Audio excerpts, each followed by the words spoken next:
Hello everyone, and welcome back to the channel.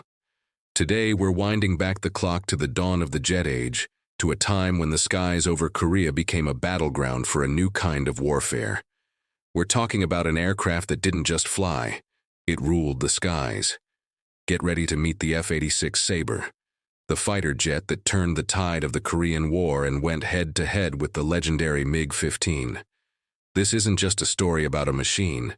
It's a story about innovation, courage, and the birth of the modern fighter pilot.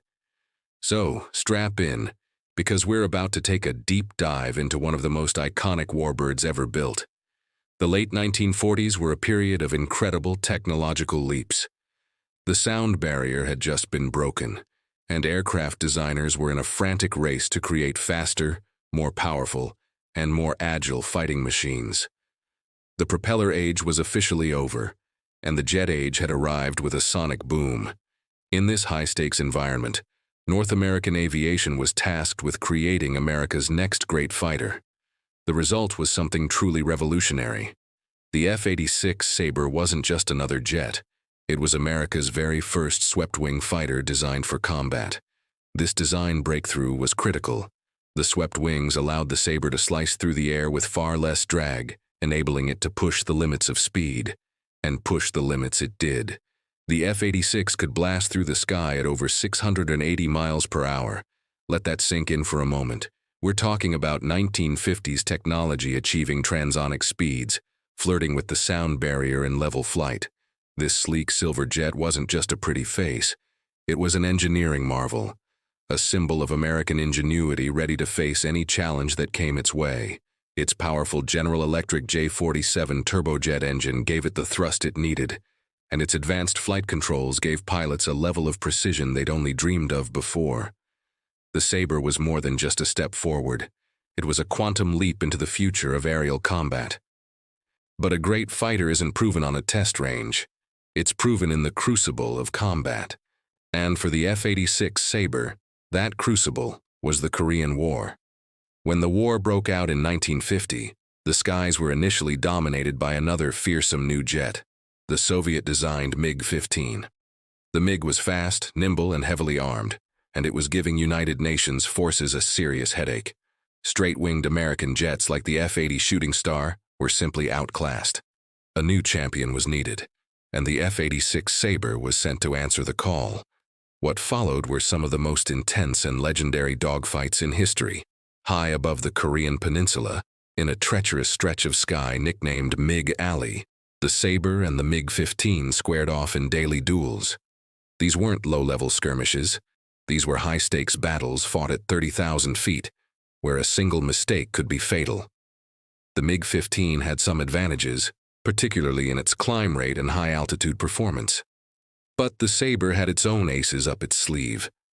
It was more stable at high speeds, had a superior gun sight, and, crucially, was flown by exceptionally well-trained U.S. Air Force pilots. The result? American pilots flying the Sabre claimed an astonishing kill ratio, often cited as high as 10-to-1 against the MiG-15s.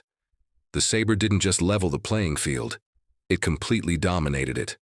So what made the Sabre such a pilot's dream? It was a combination of brilliant design choices that focused on the person in the cockpit. First, there was its incredible maneuverability. Pilots reported that the F-86 handled like a sports car, with responsive controls that made it a joy to fly, especially during a high-G turn in a dogfight. Then there was the visibility. The Sabre featured a large, clear bubble canopy, giving the pilot an unobstructed 360-degree view of the battlefield. In a swirling dogfight, being able to see your enemy before they see you is a life-or-death advantage. The cockpit was laid out intuitively, putting all the essential controls within easy reach, reducing pilot workload in stressful situations. And let's not forget the firepower. The F-86 was armed with 650 caliber M3 Browning machine guns mounted in the nose. While the MiG-15 carried heavier cannons, the Sabre's machine guns had a much higher rate of fire and a flatter trajectory, making it easier for pilots to score hits. When all 6 guns opened up, they unleashed a torrent of lead that could shred an enemy aircraft in seconds. It was pure, concentrated American firepower. This combination of speed, agility, visibility, and weaponry made the F-86 Sabre the ultimate duelist of its time. Pilots didn't just fly the Sabre, they trusted it with their lives, and it rarely let them down.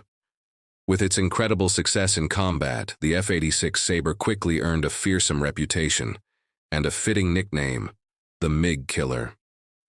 The pilots who flew these machines became the new heroes of the jet age, modern-day knights of the sky. Names like James Jabara, who became the world's first jet versus jet ace, and Joseph McConnell, who remains the top-scoring American jet ace with 16 victories, were written into the history books. These pilots, and hundreds like them, pushed the Sabre to its absolute limits, developing new tactics and maneuvers on the fly. They were pioneers, writing the rulebook for jet combat in real time, and their experiences would shape fighter pilot training for decades to come. The F-86 wasn't just a one-trick pony either. It was an incredibly versatile and adaptable airframe. Over its production life, more than 9,800 Sabres were built in various configurations, making it the most produced Western jet fighter of all time. This wasn't just an American story. The Sabre's excellence was recognized around the world, and it became a cornerstone of many Allied air forces during the Cold War. It served with over 20 countries, from the Royal Canadian Air Force to the Japan Air Self-Defense Force. Variants were built in Canada and Australia, each tailored to specific needs. The Sabre became a symbol of Western air power, a reliable defender of the skies from Europe to Asia. Even after its frontline combat days were over, the F-86 Sabre's story didn't end. Its robust design and forgiving flight characteristics made it an excellent platform for other roles. Many were converted into target drones, while others became test beds for new technologies. But perhaps its most beloved role in its later life is as a star of the airshow circuit. Even today, you can see beautifully restored Sabres tearing through the skies at airshows around the world. Hearing the roar of its J-47 engine and seeing that classic silver airframe banking against a blue sky is a breathtaking experience. It's a living, flying tribute to the courage of the pilots who flew it, the genius of the engineers who designed it, and the golden age of jet combat. The F-86 Sabre represents a pivotal moment in aviation history. It was the right machine at the right time, a perfect blend of speed, power, and elegance. It secured air superiority when it was needed most, saved countless lives on the ground by doing so, and set the standard for fighter design for a generation. It's a true legend of the skies, an icon of the Cold War, and a testament to the spirit of innovation that defines aviation.